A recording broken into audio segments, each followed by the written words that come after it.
বিসমিল্লাহির রহমানির রহিম। দেখতে পাচ্ছেন যে ব্রয়লারের মুরগি একদিনের বাচ্চাটিকে খাইয়ে প্রকৃতির খাবার এবং তৈরি করা খাবার খাইয়ে তাদেরকে বড় করা হয়েছে। প্রায় একটি মুরগির ওজন, এগুলো দেখতে পাচ্ছেন যে কয়টি, মেবি মোট 15টি মুরগি আছে। এই 15টি মুরগির একটি মুরগির ওয়েট প্রায় 2 কেজির উপরে।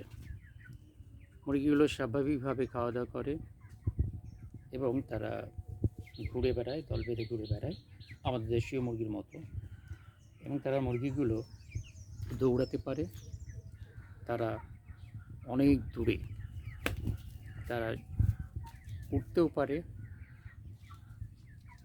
এভাবে যদি আমরা মুরগিগুলোকে নিজ নিজ বাড়িতে পুষতে পারি, তাহলে দেশি মুরগির যে ঘাটতি সেটি আমরা পূরণ করতে পারবো।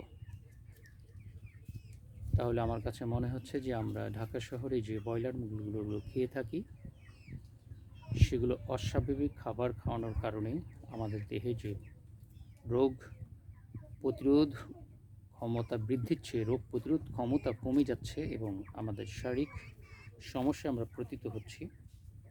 সেক্ষেত্রে আমরা যদি নিজ বাড়িতে এই ধরনের ব্রয়লার মুরগিগুলোকে যদি পুষতে পারি, তাহলে আমরা অনেক অনেক লাভবান হতে পারি অর্থনৈতিক দিক থেকে এবং শারীরিক দিক থেকে। সবাই ভালো থাকবেন। আল্লাহ হাফেজ।